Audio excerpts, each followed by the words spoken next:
نزل الله من شيء وقنا ما نزل الله من شيء إن أنتم إلا في ضلال كبير وقالوا لو كنا نسمع أو نعقل ما كنا في أصحاب السعير فاعترفوا بذنبهم فسحقا لأصحاب السعير إن الذين يخشون ربهم بالغيب لهم مغفرة وأجر كبير صدق الله العلي العظيم. اللهم صل على محمد وآل محمد. Jazakallah. Thank you so much, Brother Jafar, for your beautiful recitation. Next, we'll move on to our salam program, and I'd like to please request Brother Taha Kazabash to come forward for recitation of the salam. Salawat Muhammad wa Muhammad. Allahumma salli ala Muhammad wa ali Muhammad. Assalamu alaikum jami'an wa rahmatullahi wa barakatuh.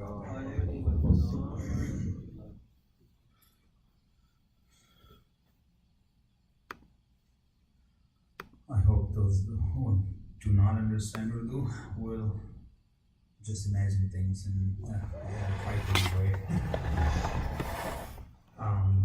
I can translate afterwards if that helps. Muhammad wa ali Muhammad salawat. Allahumma salli ala Muhammad wa ali Muhammad. Routine ashar, marasın çakışan, söz konusu ashar.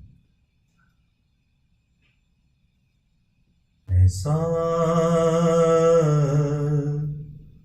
کوئی بیمار ہے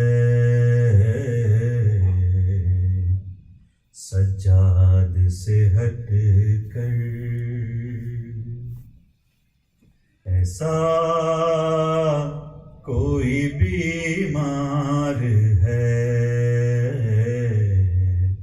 سجاد سے ہٹ کر رکھ دے جو بنا تیغ کے رکھ دے جو بنا تیغ کے دربار الٹ کر ایسا کوئی بیمار ہے سجاد سے ہٹ کر وہ دادا نے بھی ٹھکرائی تھی پوتے نے بھی رد کی دادا نے بھی ٹھکرائی تھی پوتے نے بھی سجاد نے دنیا کو پلٹ کر ایسا کوئی بیمار ہے سجاد سے ہٹ کر ایسا کوئی بیمار ہے سجاد سے ہٹ کر اور تم عابد بیمار کو بیمار نہ سمجھو تم عابد بیمار کو بیمار نہ سمجھو دم لے گا ہزاروں سے اکیلے ہی نمٹ کر ایسا کوئی بیمار ہے سجاد سے ہٹ کر محمد وعلی محمد صلی اللہ علیہ وسلم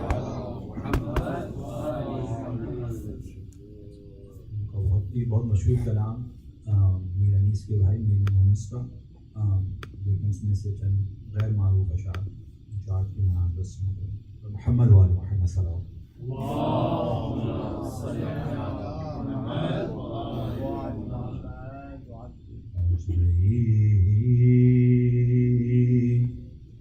خلق میں ان آنکھوں نے کیا کیا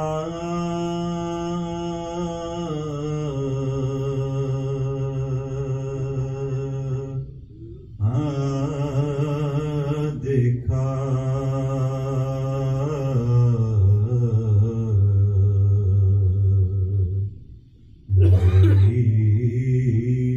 خلق میں ان آنکھوں نے کیا کیا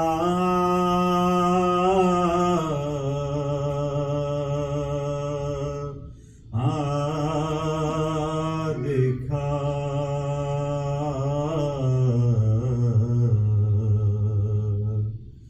پر کہیں سبتے پیمبر سانا آقا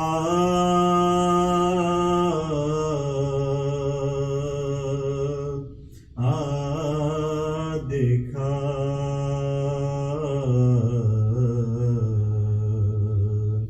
مجرئی خلق میں ظلم مجھے رئیس سجاد نے کیا کیا دیکھا،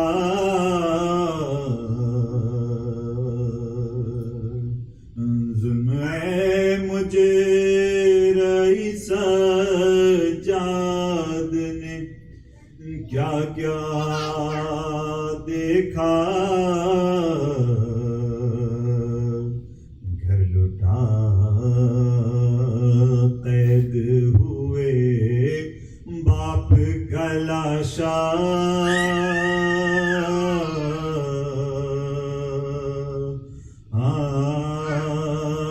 دیکھا،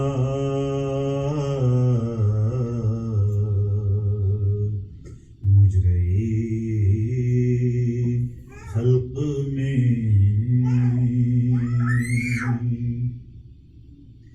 بیڑیاں دیکھیں تو پھیلا دیے عابد نے قدم، بیڑیاں دیکھیں تو پھیلا دیے عابد نے قدم، سر کو نے اڑا دیا جب طوق جفا کو، سر کو نے اڑا دیا جب طوق کا حلقہ،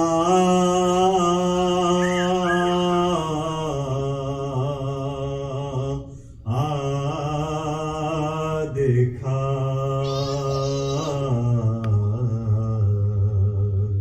مجرئی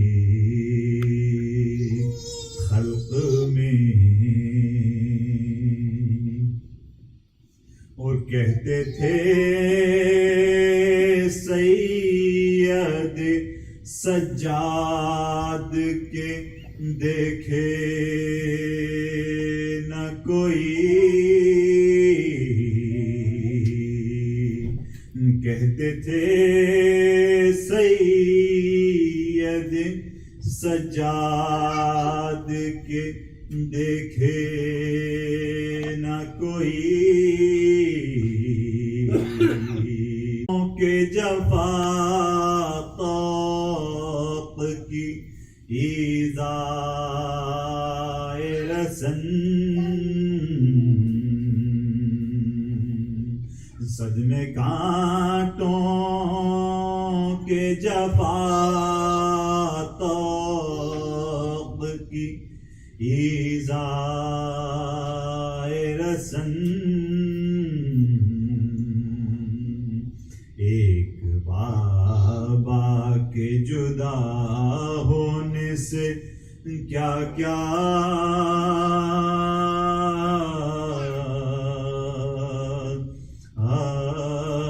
دیکھا وہ شام میں لوگ یہ کہتے تھے کہ آج آنکھوں سے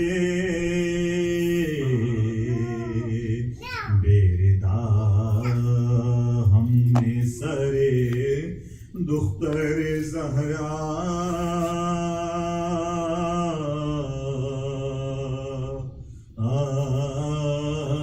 دیکھا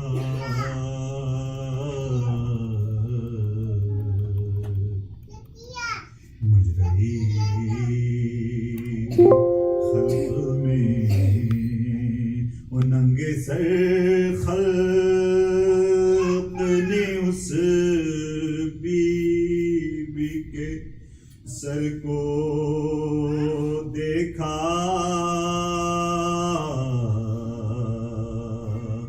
جس کی مادر کا کسی نے نہ جنازہ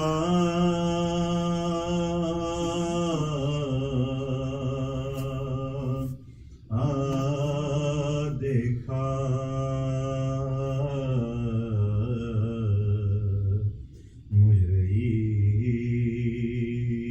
خلق میں اور تین دل بند رہا گرمی میں پانی ہم پر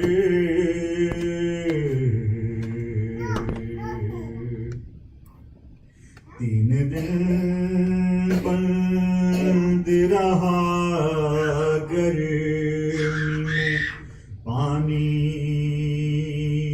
ہم پر کس مسافر نے بتاؤ ستم ایسا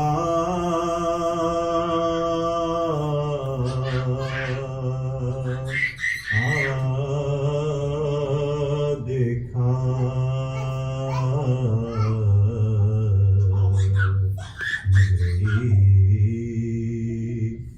خلق میں محمد وعلی محمد صلی اللہ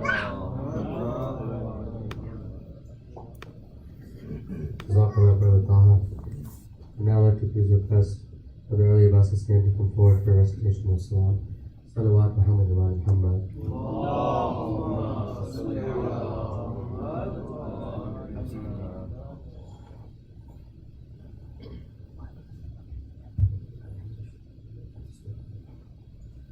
Salawat Muhammad wa Muhammad.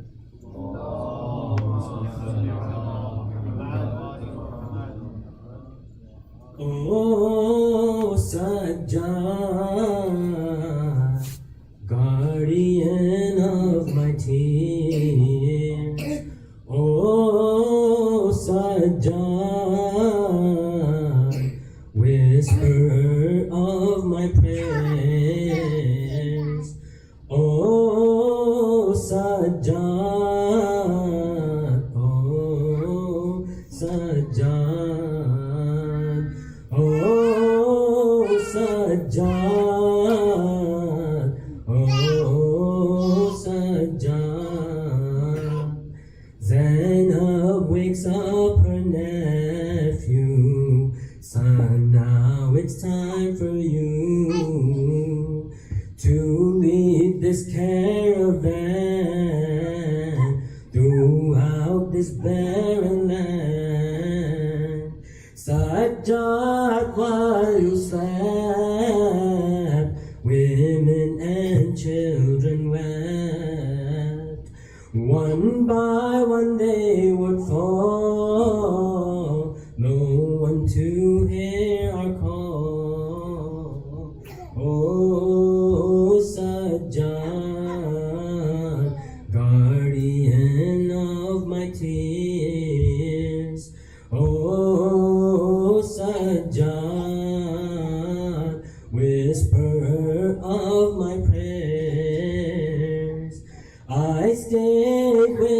my brother every step of the way.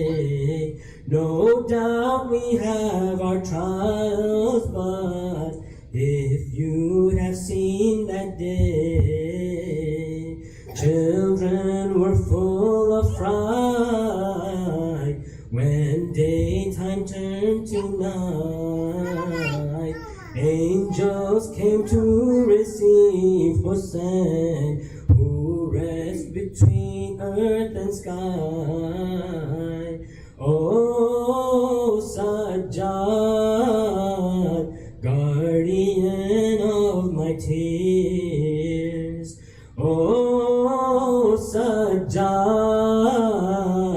whisperer of my prayers. Now our Karbala begins, and gawking crowds await me here without a covering, and you'll be tied up in chains. And when we lose Sakina, holding her father's hand, telling him of her trials and waiting for her own death. Oh, Sajjad, guardian of my tears. Oh, Sajjad, whisperer of my prayers.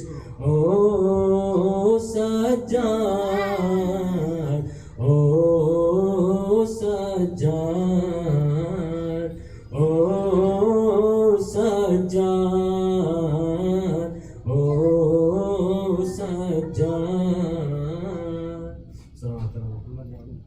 Allahumma salli ala Muhammad wa ali Muhammad. Jazakallah, Brother Abbas. Now I would like to please request Grand Rastani to come forward to the member, and we'll begin the lecture for our members tonight. Salawat Muhammad wa ali Muhammad. Allahumma salli ala Muhammad wa ali Muhammad. حبيب خدا ختم الانبیاء صلوات. Allahumma salli ala Muhammad wa ali Muhammad. برای خوشنودی امام حسین صلوات. Allahumma salli ala Muhammad wa ali Muhammad. برای خوشنودی ثانی زهرا صلوات. Allahumma salli ala Muhammad wa ali Muhammad. برای خوشنودی و تعجیل ظهور امام زمان عجل الله تعالی فرجه الشریف آواز بلند صلوات. Allahumma salli ala Muhammad wa ali Muhammad.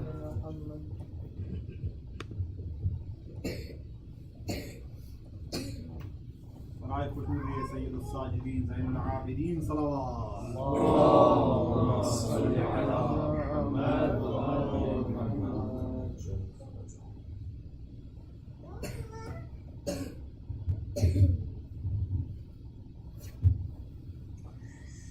أعوذ بالله من الشيطان الرجيم. بسم الله الرحمن الرحيم. الحمد لله رب العالمين،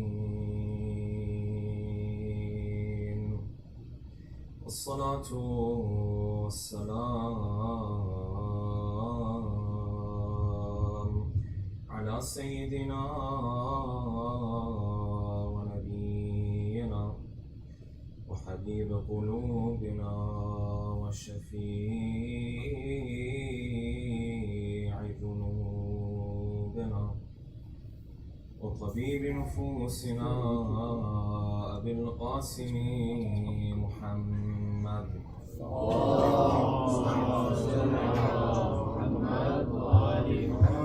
وعلى أهل بيته الطيبين الطاهرين واللعنة الدائم آبائهم أجمعين أما بعد فقد قال الله الحكيم في محكم كتابه الكريم أعوذ بالله من الشيطان الرجيم يا أيها الذين آمنوا اتقوا الله وابتغوا إليه الوسيلة وجاهدوا في سبيله لعلكم تفلحون صدق الله العلي العظيم صلوات اللهم صل على محمد وآل محمد For the love of our beloved Prophet and his beloved progeny, please recite a second loud salawat. اللهم صل على محمد وآل محمد. The hastening in the return of our beloved 12th Imam, a third final loud salawat. اللهم صل على محمد وآل محمد. The topic that we'll be discussing tonight, inshallah, is the concept and the practice of Tawasul. This is a concept that many people might associate with the Shia school of thought. It is a practice that you find in many of our majalis, especially during these special nights that we commemorate the martyrdom of our beloved fourth Imam, Imam Sajjad, salawatullahi wa salamuhu alayhi.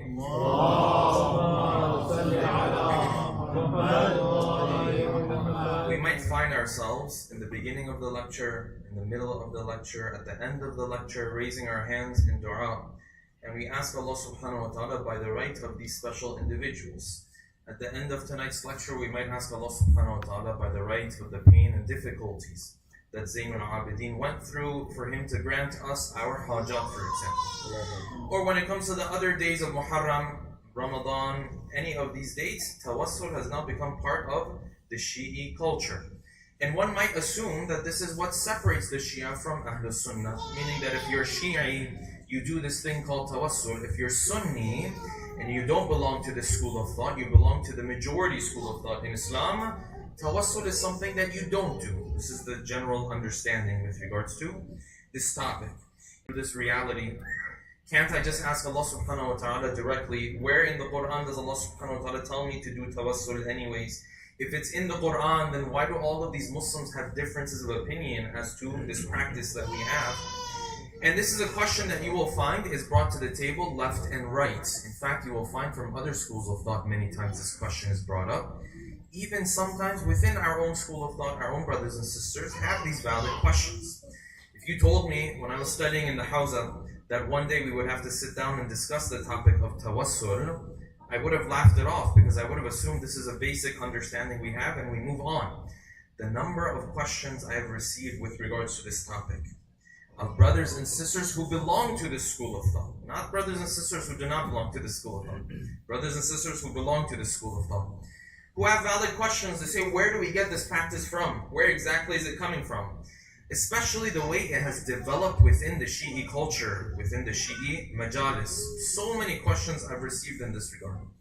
And the reality is these are all questions that are very valid because we are a faith and a religion who prides itself on the fact that if you want to speak to Allah subhanahu wa ta'ala, you don't need a priest, you don't need some Christian figure to come and be your connection between you and Allah subhanahu wa ta'ala. If you want your sins forgiven, this is what we say, yes? You can ask Allah subhanahu wa ta'ala directly. You don't need to go to the church, you don't need to go to the mosque, you don't need to go here, you don't need to go there. Allah subhanahu wa ta'ala is always with you, you can speak to Him directly. And yet we have this practice of Tawasul. Therefore, many questions are raised in this regard. Tonight, inshallah, to delve into this topic, we'll pose the following questions. Number one, what are the Quranic proofs for this practice and the concept of Tawasul?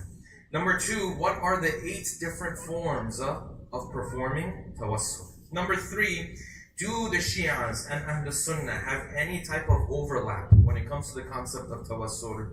Or do they fundamentally disagree on this topic? Do they fundamentally say, the Shia do Tawasul? We do not believe in Tawasul.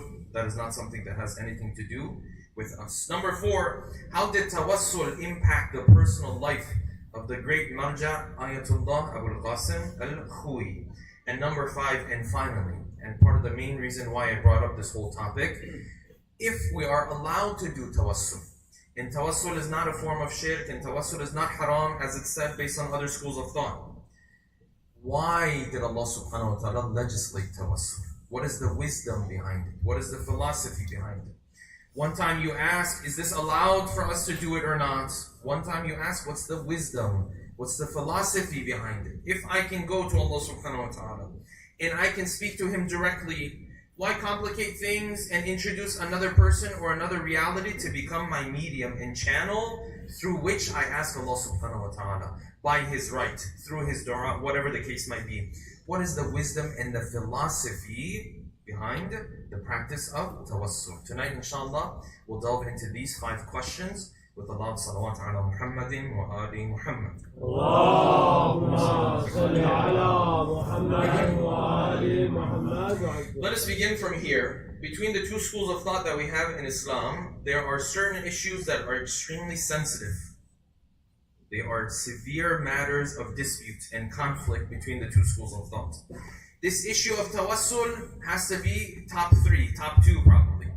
Between this and the way we view Sahaba, whereas other schools of thought view them in a different light, these 2-3 issues are the most sensitive of issues. And I'll give you a story just so you understand and appreciate the sensitivity of the topic.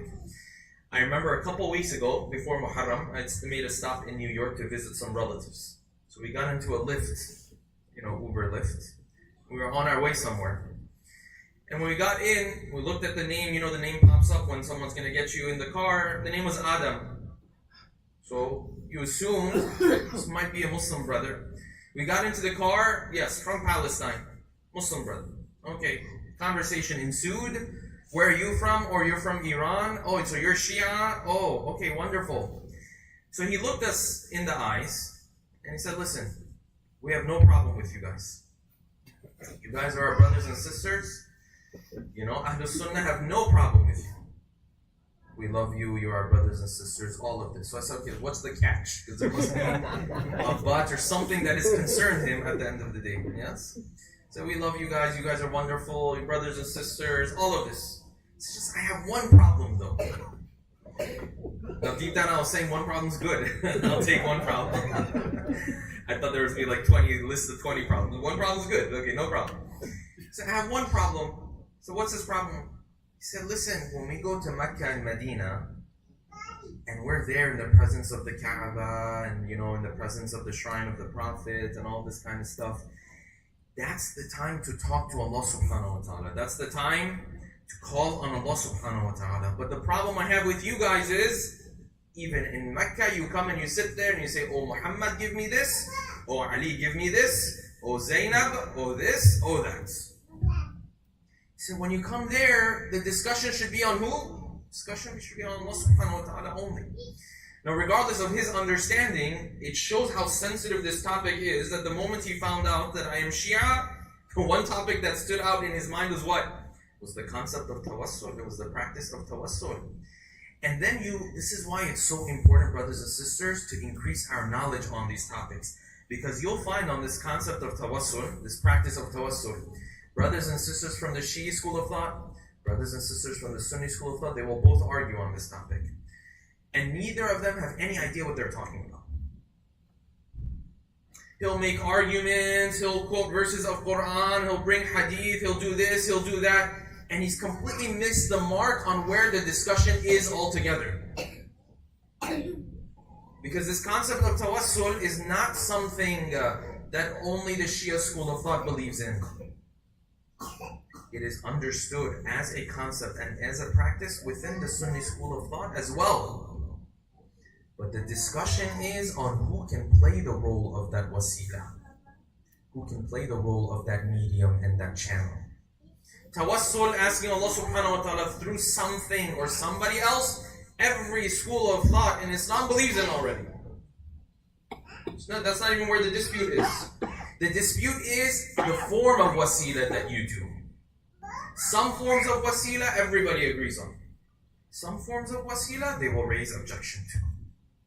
And you say, look, the verses of the Quran talk about Tawassul. Why don't you guys accept Tawassul? As if this Sunni brother and sister never read Quran, whereas he's read probably more Quran than the average Shia individual.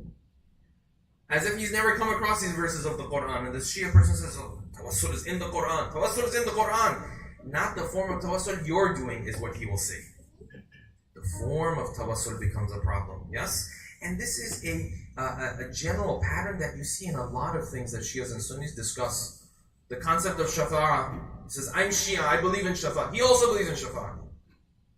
The discussion is on who has the right to Shafa'ah and the details of it. He also believes in Shafa'ah. You open Bukhari, it says what? It says Hadith al-Shafa'atul Kubra.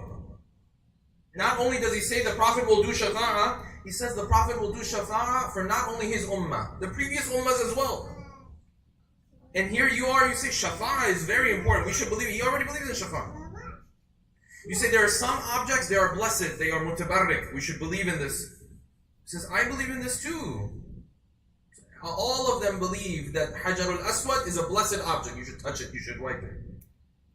Everybody. When I say everybody, I'm talking about from the hardcore conservative side, Bin Baz, all the way to, the hardcore side on this side, on the Shia side. Everybody in between agrees on blessed objects. Do they agree on all the details? No, that's where the discussion is. Does he agree that that shrine of Imam al-Hussein is blessed? No. But does he believe in blessed objects? Yes. That's a concept, he believes in it. Same thing with Tawasul as well. So this Shia individual goes to the verses of the Quran, he thinks he's doing something nobody has ever done in the history of mankind, yes? He goes to the Quran, he says, look, Tawasul is in the Quran, and he starts quoting verses of the Quran. Number one, what are these verses that we quote? Number one, verse 35 from Surah Al-Ma'idah, Surah number 5. Ya ayyuhal ladhina amanu, O you who believe, ittaqullah, be fearful of Allah, wabtaghu ilayhi al-wasila, and seek for yourself a wasila in your relationship with Allah subhanahu wa ta'ala. وَجَاهِدُوا فِي سَبِيلِهِ لَعَلَّكُمْ تُفْلِحُونَ. The verse is talking about what? It's talking about having a medium between you and Allah subhanahu wa ta'ala. What is this? This is Tawasul. It's nothing but Tawasul. He says there are times the Prophet was alive, verses of Quran were revealed, telling the people to come to the Prophet, and the Prophet was supposed to ask for their forgiveness.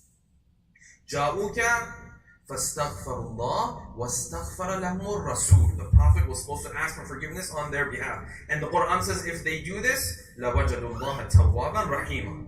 You will find Allah subhanahu wa ta'ala is extremely merciful. And the ultimate example that we've all heard of, the children of Ya'qub alayhi salam, who came to their father, they said, oh father, why don't you do istighfar for us? And Ya'qub said, سَوْفَ أَسْتَغْفِرُ لَكُمْ رَبِّي, I will ask Allah subhanahu wa ta'ala for forgiveness on your behalf. Case closed. Tawasul is in the verses of the Quran. Let me go to the shrine of Imam Hussein, hold on to the shrine and ask him for things. And this Sunni person will tell you, not so fast. Because as a concept, I agree on Tawasul. These forms of Tawasul that we have in the Quran, I also agree on those. But this thing you just mentioned, this one wasn't in the Quran. And the discussion is here. What form of Tawasul is allowed? What form of Tawasul is not allowed? As a concept, everybody agrees on it. So what are the different forms of Tawasul?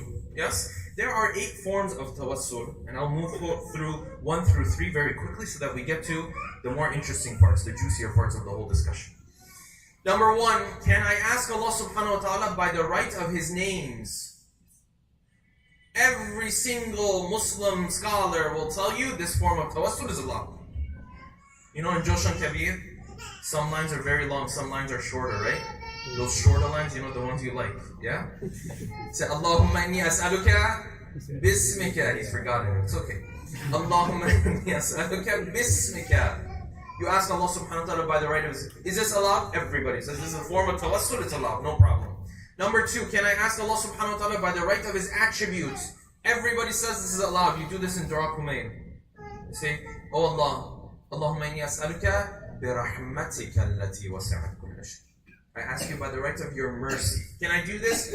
Every Muslim scholar says this. No problem. Tawasul, no problem. Number 3, can I ask Allah subhanahu wa ta'ala by the right of the things that He does, His af'al, His actions? Says you can do this form of tawasul, there's no problem with it. You say, Allahumma salli ala Muhammadin wa ali Muhammad kama sallaita ala Ibrahim wa ala ali Ibrahim. The same way you send down blessings upon them, send down blessings upon this family. Can I do this? Every Muslim scholar tell you yes, no problem. Number 4, can I ask Allah subhanahu wa ta'ala by the right of my own good deeds? I've done a deed, I sacrificed a lot for it. I did a deed, good deed. This deed, nobody knows about it. It's between me and Allah subhanahu wa ta'ala. Can I raise my hand sometimes and say, oh Allah, by the right of that deed that I did? Every Muslim scholar will tell you this form of tawasul, there is no problem with it. Why? Because it's there in their narrations as well. In Bukhari and in Muslim, you read what? The famous story of the 3 men and the cave. The 3 men in the cave, they were stuck in the cave. Each one of them raised their hands to ask Allah subhanahu wa ta'ala by the right of their good deeds. The first man raised his hand. When they entered into the cave, the stone came and it blocked the pathway out of the cave. So they were not able to leave. This is a narration from the Prophet in Bukhari and in Muslim. Muttafaqun alayh, as they say. He raised his hand and said, we're going to ask Allah subhanahu wa ta'ala by the right of our good deeds. So the first one raised his hand and said, I have a good deed. It's a special one. I always took care of my mother and father. One night I was late to come to the home. Because I was late, my mother and father, they had already fallen asleep. The milk that I had brought for them, they had already fallen asleep. And I would have left and gone to my own house, but what I did is I stood behind their door, waiting for them to see if they would wake up. So in case they woke up, I'd give them the milk. They didn't wake up until Fajr time came. When Fajr time came, I gave them the milk. Oh Allah, by the right of this kindness that I showed to my parents. And the narration says, the rock moved, but not enough. So the second person raised his hands. He said, oh Allah, I want to ask you by the right of one of my special deeds. He said, what is a special deed of yours? He said, I had a cousin. She was in a difficult situation. She came to me because financially I was more capable than her. She came to me to ask for some money. In that moment, Shaitan tricked me. I told her, I said, if you want this loan, you have to be part of this deed, yes? And she said, but I'm in need. You have to help me. He said, this is my condition. When she left, I felt sorry for her. When she left, I went back to her. I said, listen, this is the loan money. Shaitan tricked me. I've repented to Allah subhanahu wa ta'ala. I will help you. Forget about the other stuff that I had mentioned. And she took it and she solved her problem. Oh Allah, by the right of that special deed of mine. The narration says, the rock moved, but not completely yet. This third person got up. He said, oh Allah, there was a time where someone did something for me. And he was supposed to come and get his ujrat from me, yes? The return of I was supposed to pay him. When he came to get his ujrat from me, he felt very generous in that moment. He said, I don't want your ujrat. Keep it for yourself. It was a small amount of money. But when I kept it for myself, I thought maybe he changes his mind later on. Maybe he wants to come back later on. He wants it back.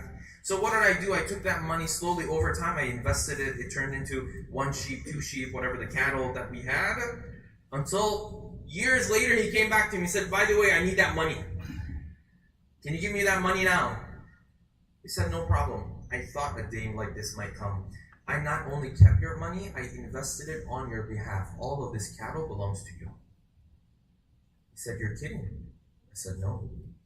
This is my generosity. I thought this day would come. He walked away with his cattle so happy on that day. Oh Allah, by the right of this special deed that I did for you. And the narration of the Prophet says, then the rock moved fully until they could make their way out. And the narration says, Allah subhanahu wa ta'ala put them there so that they would ask him by the right of their good deeds. This is a form of tawasul. No? Is this form of tawasul allowed in all schools of thought? Allowed in all schools of thought. And I'll pause here.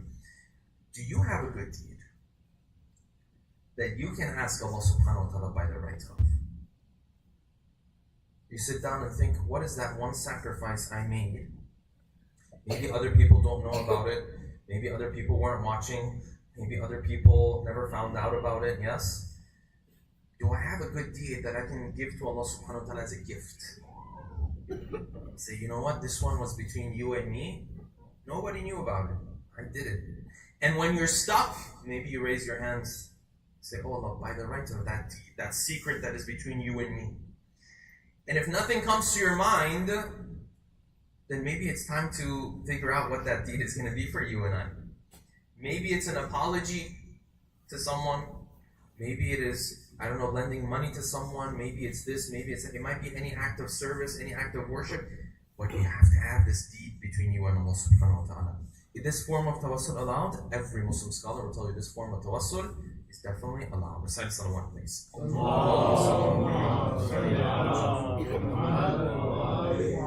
Moving on to form number 5, the fifth form of tawassul. Can I ask the Prophet while he is alive to pray on my behalf? Everybody agrees this is allowed. You came to this person with the verses of the Quran, say, oh, the children of Ya'qub came and asked Ya'qub, Ya'qub prayed for him. It says, yes, when Ya'qub is alive, you can go ask him.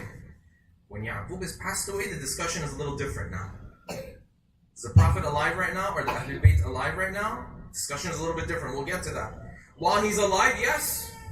In Bukhari again you read, this person came in the middle of the Friday khutbah. He told the Prophet, he said, Ya Rasulullah, there's a drought in Medina. We need you to pray. And the Prophet prayed. And he prayed, the rain continued from one Friday until the next Friday. The next Friday, this person came. He said, Ya Rasulullah, it's too much. And the Prophet raised his hands. He said, Allahumma hawalina wa la alayna. Sprinkle it around us. Not upon us, it's too much. Until it calmed down and it was better. Does everybody agree on this form? Everybody agrees on this form of tawassul. Wait, I thought Sunnis don't believe in tawassul. No, it's because you and I lack knowledge. That's the problem we have. And every single average Shia community of ours, we have done injustice to the knowledge of Ahlul Bayt. I'm going off script right now. But the one thing that Ahlul Bayt were always known for in history, one thing they were always known for, beyond their piety, was their knowledge. Even people who never even looked at them as imams, they looked at them as knowledgeable individuals. And then you look at us, I speak of myself as followers of Ahlul Bayt, where's the knowledge of Ahlul Bayt? We severely lack in this area.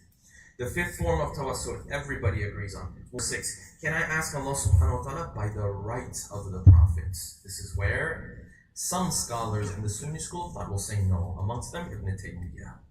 Say no, this is not allowed. So, how are we going to prove to them that this is allowed? You don't need to do that. In our school of thought, we have narrations, multiple narrations, that teach you to ask by the right of who? By the right of Ahlul Bayt. This Imam that we are commemorating tonight, when you look in Sahifa Sajjadiyah, left and right, the fourth Imam is saying what? He says, Allahumma salli ala Muhammadin wa ali Muhammad waqdi hajati. Oh Allah, send your blessings upon this family and give me my hajah. What is this? Saying, oh Allah, because of this family, give me my hajah. This is very prevalent. In their hadith, it's not prevalent. So it's as simple as that. It's as simple as that. You know how many times I get messages and questions from people? So how can I prove that this form of tawassul is allowed? You don't have to prove this form of tawassul is allowed in their school of thought. You have to prove it's allowed in your school of thought. We have narrations, multiple, that tell you you can ask Allah subhanahu wa ta'ala by the right of this family. And that's enough. They don't have these narrations. Stop trying to act so knowledgeable, trying to prove it to them in their school of thought. You'll always lose that battle. No, in our school of thought, we have narrations. In that school of thought, we don't have narrations. 80-90% of the differences between the Sunni and Shia school of thought come from this fact that this one is going to Al-Kafi and Tahdhib and Istibsar and Man La Yahduru al-Faqih and, for the average person, Bihar al-Anwar, for example. This one, no, he's going to Bukhari and Muslim and Tirmidhi and Musnad of Imam Ahmad ibn Hanbal. This is the difference. It's very simple. We have narrations that allow it. They don't have these narrations. Done deal. Number 6, the sixth form of a tawassul, or number 7, can I ask by the right, or can I ask the Prophet to pray on my behalf, but after he has left this world? What we do. By extension, can I go to the Ahlul Bayt after they have left this world? Ask them to ask Allah subhanahu wa ta'ala. Can I do that? The Sunni school of thought, they will say, no, this is not allowed. They say they have left this world, they have no connection with this world anymore. You will forgive me for putting it this way. This is just to explain their perspective. They say, listen, it's like going up to a wall and asking a wall, what is this wall going to do for you? say, no.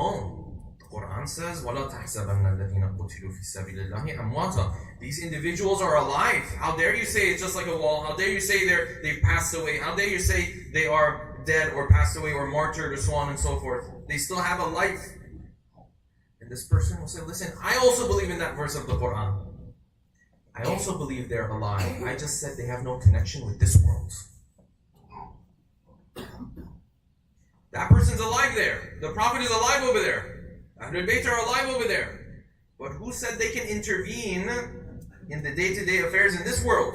It's not what the verse of the Quran says. And he's right. If you just look at this verse of the Quran, this is not what this verse of the Quran is saying. Say, no, their connection has been cut off from this world. They're not in touch. And now you want to sit there and prove to him that no, this is allowed. You don't need to. In your school of thought, this is allowed. In their school of thought, it may not be allowed. That's it. And you move on. That's not a problem. We'll move on to number 8, the most sensitive form of Tawasul. The one that becomes very tricky now. And that is such a form of Tawasul that technically is not even Tawasul anymore. And that is a form of Tawasul where you speak to this person, you're asking this person directly now. You're not asking Allah subhanahu wa ta'ala by the right of, through the dua of, all of this kind of stuff. No, you're asking this person directly. You say, Ya Ali, give me this. Ya Muhammad, give me this. This person, do this. Oh Imam al-Rida, give me this. Recite salawat, please.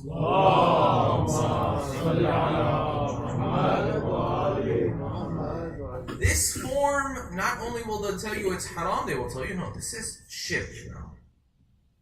And I'll get to that claim in just a second. But I want to say this is the part where we have to do a little bit of learning. This form of Tawasul that has now become so direct with this individual, they don't even call it Tawasul anymore. They call it istighatha, meaning you're asking this person for help directly. Though in the back of your mind, you know this person is not independent. But at the end of the day, what are you doing? You're asking him directly.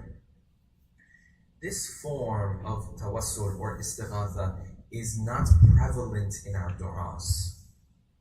What do I mean by prevalent? It means left and right, you don't come across it. It's not like when you open Sahifatul Sajjadiyya, Imam Sajjad, who is the teacher of dua, you don't find him left and right saying, oh Muhammad, give me this. Oh Ali, give me this. It's not prevalent. It's not something that occurs frequently. And it's clear that this is not the form of Tawasul that Ahlul Bayt wanted us to do primarily. Pay attention to my words, primarily. You don't find it. It's very little. Very little. If it's very little, can someone now go on the other side and say it's haram if you do this? No, you can't say that either. No. This is also a form of Tawasul. Is it the number one way Ahlul Bayt wanted us to do Tawasul? It doesn't seem like that, because when you look into their du'as, you see very, very, very little of this. I'm being generous when I say this. Say, oh Shaykh, we recite Dua Tawasul. In Dua Tawasul, what do you say? You say, Ya Abul Qasim, Ya Muhammad, Inna tawajjahna wastashfa'na wa tawassalna bika ila Allah. Who are you asking for your hajats? You're asking Allah subhanahu wa ta'ala through the prophets. You don't say, oh Muhammad, give me my hajats. With the discussion that revolves around Dua Tawasul, I don't even want to get into that. You ask Allah subhanahu wa ta'ala, yes, this family becomes your wasila. This family, وَقَدَّمْنَاكَ بَيْنَ يَدَيْ حَاجَاتِنَا. Oh the Prophet, as I'm going to Allah subhanahu wa ta'ala, I'm going with my hajat and with you. I'm taking you to the door of Allah subhanahu wa ta'ala. That means what? I'm putting my hajat in front of Allah subhanahu wa ta'ala and you with these hajats. But who are you asking? You're asking Allah subhanahu wa ta'ala. Can someone say this is haram, you're not allowed to do it, it's this? No, you can't say that either. Even in Sahih Muslim, you find this man, he was a helper of the Prophet. The Prophet, people used to help him in his day-to-day affairs. This person used to help the Prophet. When he wanted to do wudu, he would bring water for the Prophet. When he wanted to take care of his affairs, he would take care of basic affairs of the Prophet. The Prophet, out of his generosity, turned to him one day. He said, what do you want from me? You help me with everything. What is your hajat? He said, أسألك مرافقتك في الجنة. He said, I want to be with you in heaven. Did the Prophet sit there and say, how dare you ask me directly? This is haram. You shouldn't be doing this. You're sahabi. No. He told him, go, when you do your sajjad, prolong your sajjad. It will bring you a piety that makes you worthy of being with me in heaven. Is it prevalent? No, it's not prevalent. Can someone say it's haram, shirk, this, that? No. See, the problem is not, brothers and sisters, saying this is bid'ah. Bid'ah is a known thing. Innovation. This school of thought will look at the other school of thought, say what you're doing is bid'ah, it's innovation. You will look at the way they are doing things, you say this is bid'ah, this is innovation. You say, no, Sheikh, I've never said that. No, you did. Today when you were doing wudu, and you were doing your wudu only downwards, you were saying what? You were saying if you go upwards and downwards, this is what? This is bid'ah. This is innovation. Otherwise you would be doing wudu like that. When you stood in your salat today and your hands were down, what were you saying? You were saying when the hands are up, this is what? This is bid'ah. This is what we believe. This is not the problem. The problem is where you go from bid'ah to then saying this person is mushrik. This is the problem. Because with the term mushrik comes a whole list of consequences. This is the problem. These forms of tawassul, some of them we agree on, some of them we disagree on, but none of them can become a means to point at someone and say this person is mushrik. Yes. Some Sunni scholars have done this. And you will find, in fact, the majority have not. But this minority is so loud that even here in the United States, even here, when bigger scholars of theirs say, listen, this form of tawassul or istighatha is not shirk, though it might lead to shirk. I'm just quoting what he's saying, yes? When he just says it's not shirk, he's attacked. How dare you say it's not shirk? Whereas the majority of earlier scholars say it is not shirk. They're not fond of it. They will tell you it's bid'ah, it's haram, all these things. But they say it's not shirk. It's a sensitive matter.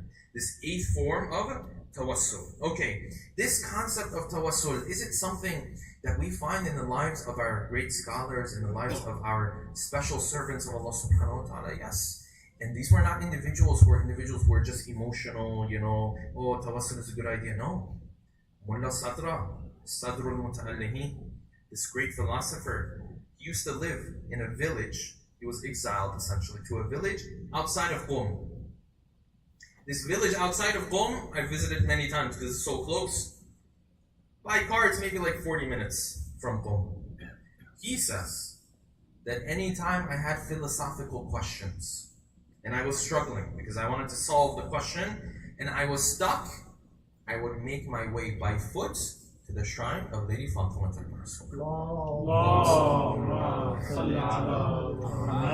And he says every time I did this, by the time I got back, my philosophical question was resolved. Yes? You think Mullah Sadra was someone who was just emotional or what? No, this guy was splitting hairs. And even more well known than Sadr al-Muta'allihin, Ayatollah al-Khuyi, the famous Manja.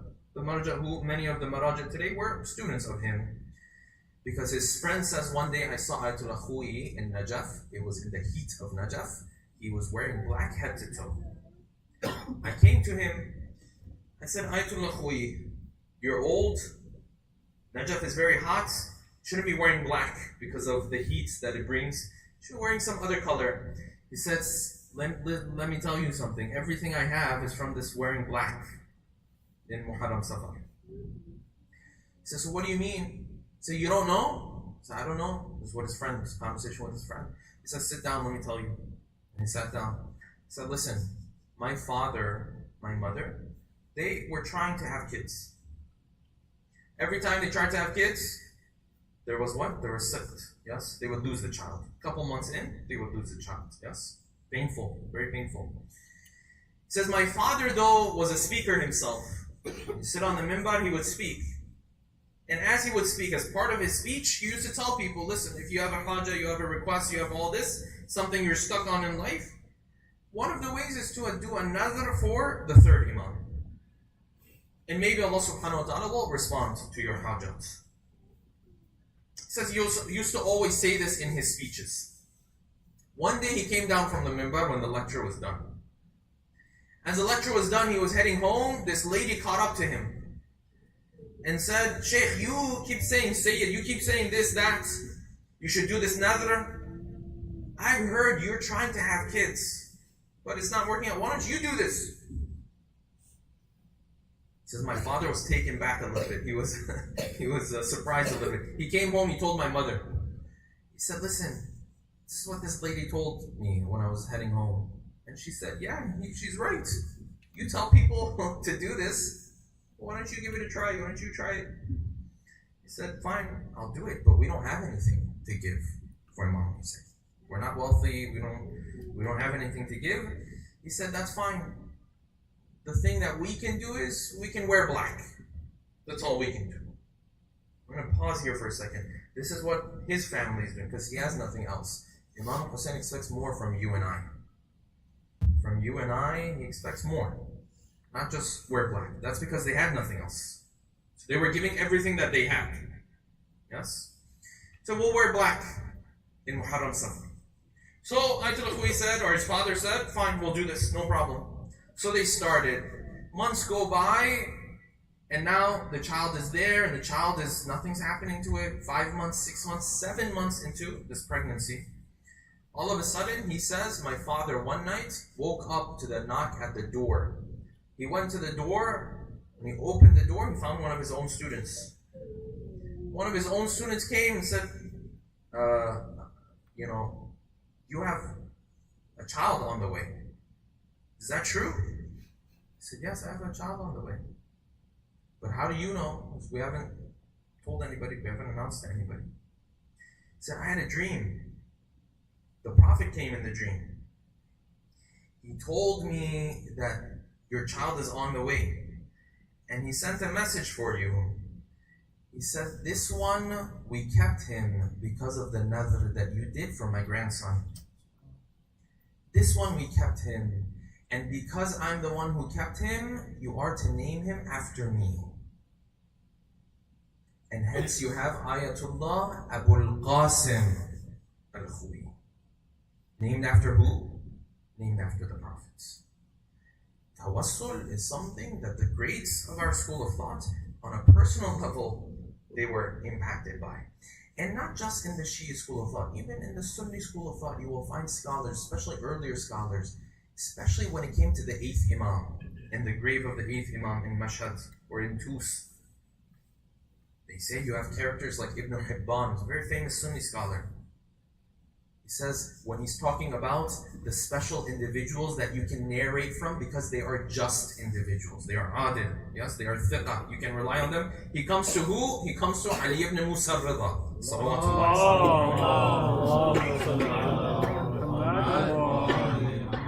He, of course, speaks of him just as a person who's thiqa.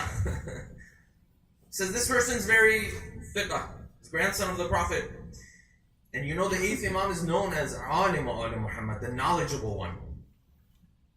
And he goes on, and he says, and he has a grave in Tus. And then he says this. This is in Sahih ibn Hibban. This book was called As-Sahih because he was a scholar of Hadith.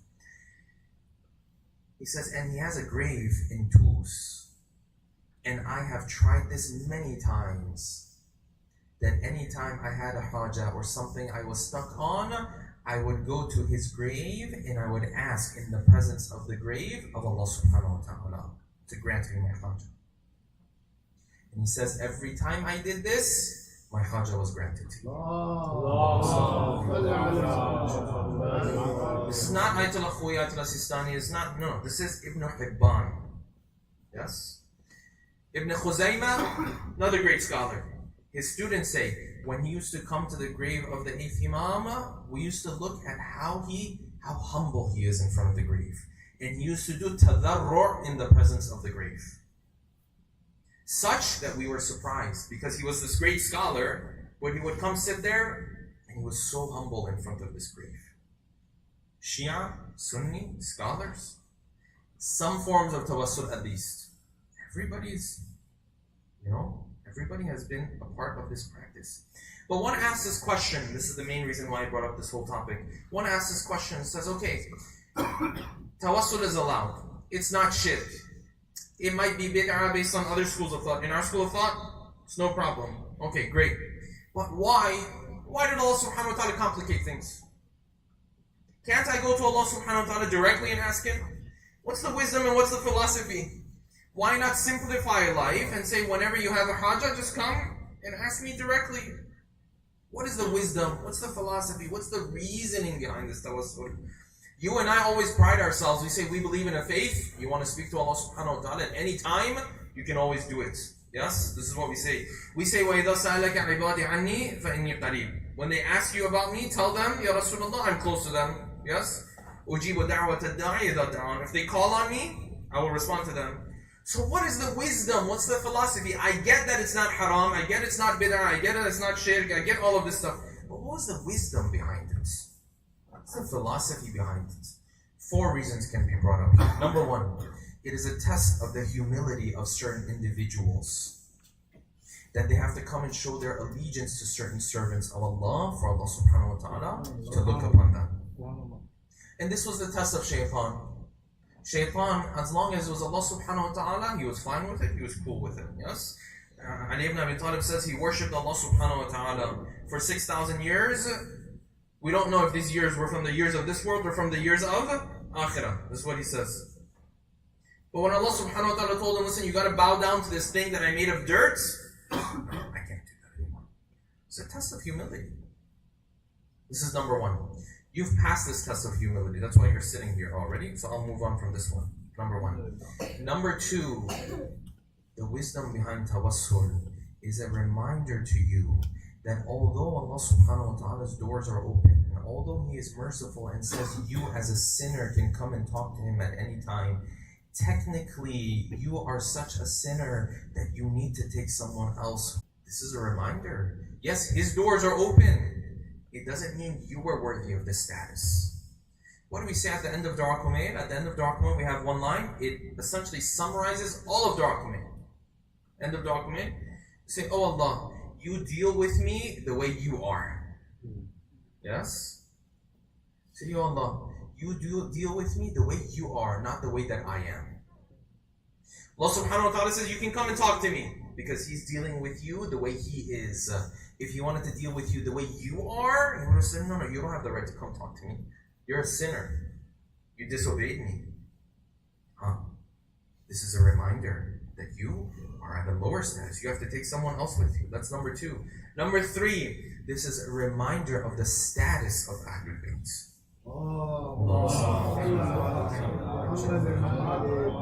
What do we read in this dua that we know of as Dua al-Faraj? Yes, especially at the beginning parts. Say, قُلِ الْأَمْرِ الَّذِينَ فَرَضْتَ عَلَيْنَا طَاعَتَهُمْ وَعَرَّفْتَنَا بِذَلِكَ مَنْزِلَتَهُمْ. You told us to listen to them, and through that you taught us how great they are. Yes, you want to come talk to me, you can come talk to me. But you have to do it through this family because you have to know the status of this family. Yes, that's number 3. Moving on to number 4, and probably the most important. Allah subhanahu wa ta'ala wants you and I to have an emotional relationship with this family. He wants you, when you want to come and ask Him, just go and ask me sometimes through Hussein. Go and ask me sometimes through the grandson of the Prophet. Go ask me sometimes through Safinatun Najat. Oh Allah, I have this hajjah, I want to ask you directly. He says, no problem, you can ask me directly too. But you need to get to know this family. This family needs to become part of your life. You have to get to know who these individuals are. If you don't know who these individuals are, you're missing out. You have to get to know who Hussein is. You have to get to know who Ali ibn Abi Talib is. You have to get to know who Hassan is. You have to get to know these individuals. Yes, you can always come and ask me directly. It's no problem.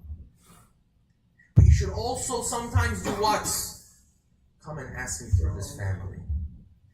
Sometimes if you come and ask me through this family a little bit, slowly you'll build a relationship with them. Slowly you'll fall in love with them.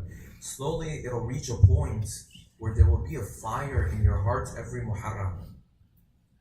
Slowly it'll reach a point where you can't even think about your relationship with me unless you think about this family as well, and you're introduced to this family. The wisdom behind Tawasul. It's one thing to say this is allowed. It's another thing to say what is the wisdom behind it. Why Allah subhanahu wa ta'ala wants us to happen. Yes, you can always come and ask me. Sometimes come and ask by the right of Fatima. Sometimes come and ask by the right of the greatest woman I ever created. The most patient woman I ever created. Because this most patient woman, she will give birth to children. These children will be the likes of Zainab and Hussein and Sajjad, who are the most patient in the most difficult moments of life. And this is exactly what you see in the life of Imam Sajjad. Imam Sajjad, as his life is now coming to an end, the narrations tell us, history tells us, maybe 30 years after Muharram, roughly, Imam Sajjad lived. But these 30 years were 30 years of pain. They were 30 years of difficulty. They were 30 years of Sajjad crying at the massacre of Karbala. And then the masa'ib that took place in Kufa and in Sham. The narrations say, as the caravan of Ahlul Bayt was coming closer and closer to Medina, each one of the Ahlul Bayt were having their own reaction. Each one of them is having their own emotions. You can imagine what they're going through. The last time they saw the city of Medina, they had Hussein with them, and they had Abu al-Fadl al-Abbas with them, and they had Ali al-Akbar with them, and they had Qasim with them, and they had even Ali al-Asghar with them. They even had Rughayya and Sukayna with them. Now they're coming back to the city of Medina. They have lost so many. They have lost so many individuals, so many of their loved ones. The narration says, as they were coming back, one of the daughters of Hussein turned to Medina and said, Medina to Jaddina, la taqbalina. O Medina, O the city of our grandfather, don't try to welcome us. There's no welcoming us today. We left with all these men, and now we have come back. None of our men are with us anymore. None of our loved ones are with us anymore. Just imagine the moments where Zainab and al-Banin get to meet each other. They get to embrace one another after such a long time. Imagine what's running through the hearts of Zainab, what's running through the hearts of al-Banin. Imagine what's running through the hearts of these women and children as they get to come home and return back to their homes. The narration says that they came back closer to the city of Medina. At one point, Imam Sajjad stopped the caravan. He sent someone into Medina. This person went into Medina. He recited poetry of what had happened. The men and women of Medina started to come out. Everyone wants to see this family. They're hearing the details of Karbala for the first time. They all came, they all gathered around Imam Sajjad. Maybe they wanted to embrace him, but Imam Sajjad said, stop. First I have to give you a khutbah. First I have to tell you what happened to us. These people, they put us through so much difficulty. They put us through so much pain. If the Prophet had commanded them to hurt us, instead of commanding them to honor us, they wouldn't have done more than they already did. This is what they did to us. They paraded us through the cities. They carried the heads on the spears. They embarrassed us. They humiliated us. They tried to humiliate us in the city of Kufa and Sham. If you knew the pain and the calamities that we have gone through, these 30 years were not years that Imam Sajjad was resting. These were years where Imam Sajjad was mourning. These were years where Imam Sajjad was in pain and in difficulty. You know why I say this? Because until the final moments of the life of Imam Sajjad, the memories of Karbala remained with him. Even when they brought his body and he had breathed his last breaths of his life, still the memories of Karbala remained with him. The narration says, when they brought the body of Imam Sajjad, Imam al-Baqir went behind the curtain. He started to wash the body, and they started to remove the clothing from the body of the fourth Imam. The narrator who was on the other side of the curtain says, all of a sudden I heard Imam al-Baqir. He started to burst out into tears. He started to cry heavily. I didn't make much of it. I was wondering and I was thinking maybe he misses his father. He's crying like this. They did the ghusl and the kafan. He says days later, I asked him, I said, Ya Rasulullah, you were washing the body of Imam Sajjad. What happened in those moments? All of a sudden you started crying differently. All of a sudden I saw and heard tears flowing from your eyes. He said, you know what happened when I removed the clothing of my father from his body? All of a sudden I saw marks on his body. These were not the marks from his ibadah. These were not the marks from the food that he used to carry for the fuqara. These were the marks that were left on his body from the chains that were on his neck, the chains that were on his wrists, the chains that were on his ankles. These are the memories of Karbala that he was carrying for himself. The moment I saw this, I broke down into tears. This is Imam Sajjad. He carries with himself the pain of Karbala for many years to come. And I tell you, brothers and sisters, Medina is one thing. Imam Sajjad is one thing. Marks on the body is one thing. But on the 10th of Muharram, there were bodies who used to go to the battlefield and come back. The body was not even in the same shape anymore. In the 10th of Muharram, it wasn't marks that were left on the body. This body would come back, and it was difficult even to carry this body back towards the tents. Whose body was like this? The body of Ali al-Akbar. The musibah of Ali al-Akbar was such a difficult one for Hussein. The narration says when Ali al-Akbar walked into the tent, the conversation was so short. The conversation lasted so little of time because Hussein couldn't even stand there and watch Ali al-Akbar asking for permission. Maybe Hussein was saying, Ali, you're burning my heart with this pain. Just go. If you're going to go, just go. Don't burn my heart like this. You're standing in front of me. The narration says Hussein gave permission to Ali faster than he gave permission to anybody else. When he said, Ya Ali, before you go, you have to go to the tent of the women and children. You have to ask them for their forgiveness. You have to say goodbye to them before you leave. The narration says Ali al-Akbar made his way into the tent. And the narration says these women and children, they all gathered around Ali al-Akbar. And the narration says some of the children started to pull on the clothing of Ali and telling Ali, don't leave us in the middle of nowhere. Oh Ali, don't leave us in the middle of this desert. Take us back to the city of our grandfather. But what can Ali al-Akbar do in these moments? Imagine the pain in the heart of Ali al-Akbar as he soothes the pain of all of these women and children. And slowly he makes his way towards the enemies. Imagine Hussein is watching from far away. Zainab is watching from far away. Maybe some of these women and children are watching from their tents.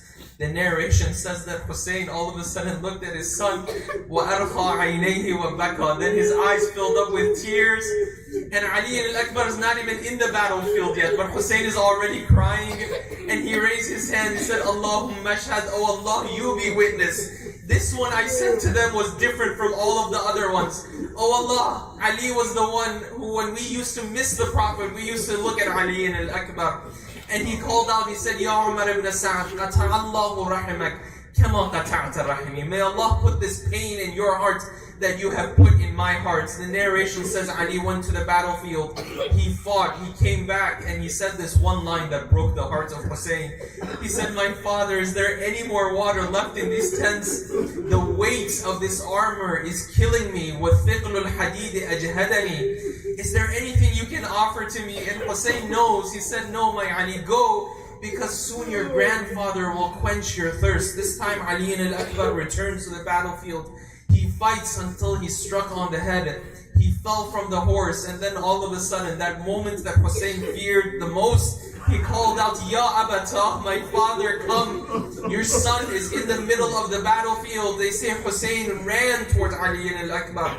By the time he got to Ali al-Akbar, it was those final moments, the pain that's going through the heart of Hussein in these moments. The narration says, فَوَدَعَ خَدَّهُ عَلَى خَدِّهِ. He put his face on the face of Ali al-Akbar as Ali was breathing his final breaths. Then all of a sudden he said, Ya Ali, I don't want this world after you. If you're gone, I don't want to be alive anymore. The narration says Ali started to carry Ali al-Akbar.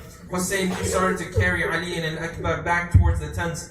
And slowly he was telling him, لَعَنَ اللَّهُ قَوْمًا قَتَلُوكَ. May Allah curse the people who took you from us. And he also said, you went out, Ali, you left this world full of pain and difficulty, but you left behind this old father of yours. وَبَقِيَ أَبُوكَ. You left behind this father of yours who still has to go through all of these masa'ib on the 10th of Muharram.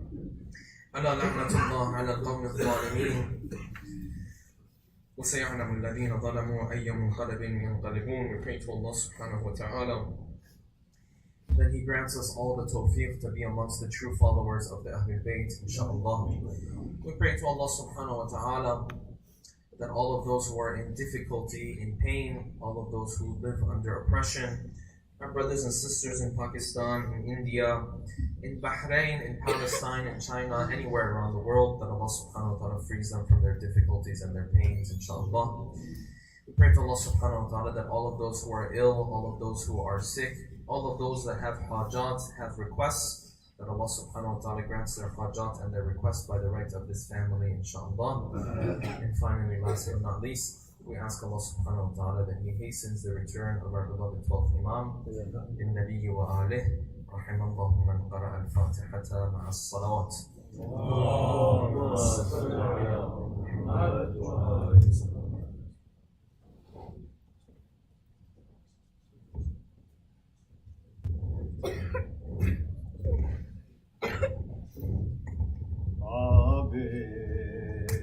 نہ کبھی طاقت زنجیر پہ روئے آبے نہ کبھی طاقت زنجیر پہ روئے بے کسی حضرت شبیر پہ روئے یا حسین یا حسین یا حسین یا حسین یا حسین یا حسین رونے کے لیے کافی ہے سجاد تیرا نام، رونے کے لیے کافی ہے سجاد تیرا نام، رونے کے لیے کافی ہے سجاد تیرا نام، رونے کے لیے کافی ہے سجاد تیرا نام، رونے کے لیے کافی ہے سجاد تیرا نام. تو شہنشاہی درد ہے، تو شہنشاہی درد ہے، بتلا رہی ہے شام، رونے کے لیے کافی ہے سجاد تیرا نام، رونے کے لیے کافی ہے سجاد تیرا نام، رونے کے لیے کافی ہے سجاد تیرا نام. تو شہنشاہی درد ہے، تو شہنشاہی درد ہے، بتلا رہی ہے شام، رونے کے لیے کافی ہے سجاد تیرا نام، رونے کے لیے کافی ہے سجاد تیرا نام، رونے کے لیے کافی ہے سجاد تیرا نام. چلا بے کسوں کا کارواں، بیمار لوگوں سارواں ہے، سب سر اولیاء شہ لاپتہ کی بیٹیاں، کرب و بلا کی دشت میں، کرب و بلا کی دشت میں برپا ہوا گویا، رونے کے لیے کافی ہے سجاد تیرا نام، رونے کے لیے کافی ہے سجاد تیرا نام، رونے کے لیے کافی ہے سجاد تیرا نام، رونے کے لیے کافی ہے سجاد تیرا نام. تو شہنشاہی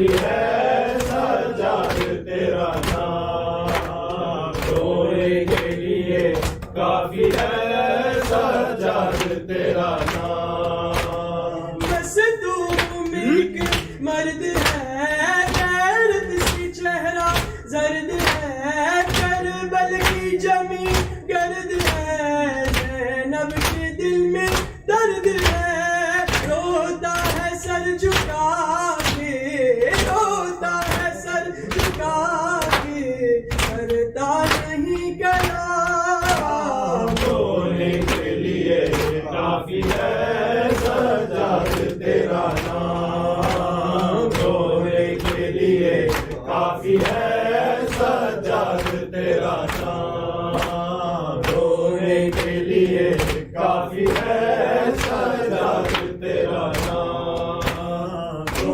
شہنشاہی درد ہے، تو شہنشاہی درد ہے، بتلا رہی ہے شام. رونے کے لیے کافی ہے سجاد تیرا نام، رونے کے لیے کافی ہے سجاد تیرا نام. مشکل کی بڑی وہ گلی، دربار میں زینب کھڑی، شبیر کے لب پہ چھڑی، سجاد نے پہنی گھڑی، دربار یزیدی کے، دربار یزیدی کے، درزی درو بام. رونے کے لیے کافی ہے سجاد تیرا نام، کافی ہے سجاد تیرا نام. تو شہنشاہی درد ہے، تو شہنشاہی درد ہے، بتلا رہی ہے شام. رونے کے لیے کافی ہے سجاد تیرا نام، رونے کے لیے کافی ہے سجاد تیرا نام، رونے کے لیے کافی ہے سجاد تیرا نام، رونے کے لیے کافی ہے سجاد تیرا نام. آئے بیمار چلا، آئے بیمار چلا، آئے بیمار چلا، بیڑیاں پہنے ہوئے قافلہ سالار چلا، آئے بیمار چلا، آئے بیمار چلا. آ رہی ہے در و دیوار سے رونے کی صدا، ہائے بیمار چلا، ہائے بیمار چلا، بیڑیاں پہنے ہوئے قافلہ سالار چلا، ہائے بیمار چلا، ہائے بیمار چلا. آ رہی ہے در و دیوار سے رونے کی صدا، ہائے بیمار چلا، ہائے بیمار چلا. آئے جلتی ہے زمین، اگلتی ہے زمین، کوئی سایہ بھی نہیں، کوئی سایہ بھی نہیں، کوئی سایہ بھی نہیں. آبلے پڑے گئے پیروں میں بدن کپنے لگا، ہائے بیمار چلا، ہائے بیمار چلا. بیڑیاں پہنے ہوئے قافلہ سالار چلا ہائے بیمار چلا ہائے بیمار چلا خیر کیا ہاتھوں پہ گردان پہ پڑے ہیں چھالے کوئی پانی ڈالے کوئی پانی ڈالے کوئی پانی ڈالے ہیں تو سلاسل ہے بہت گرم ہوا ہائے بیمار چلا ہائے بیمار چلا بیڑیاں بہنے ہوئے قافلہ سالار چلا ہائے بیمار چلا ہائے بیمار چلا کانٹے چبھ جاتے ہیں چھالے کبھی چھل جاتے ہیں یوں تڑپ جاتے ہیں یوں تڑپ جاتے ہیں یوں تڑپ جاتے ہیں آئے کس حال میں ہے ابن شہ کرب بنا ہائے بیمار چلا ہائے بیمار چلا بہنے ہوئے قافلہ سالار چلا ہائے بیمار چلا ہائے بیمار چلا غازیانے کبھی مارے کبھی درے مارے عائشہ کے پیارے عائشہ کے پیارے عائشہ کے پیارے مسافر پہ ہوئی دور جفا ہائے بیمار چلا ہائے بیمار چلا بیڑیاں بہنے ہوئے قافلہ سالار چلا ہائے بیمار چلا ہائے بیمار چلا رہی ہے در و دیوار سے رونے کی صدا ہائے بیمار چلا یا حسین یا حسین یا حسین یا حسین یا حسین یا حسین یا حسین یا حسین یا حسین یا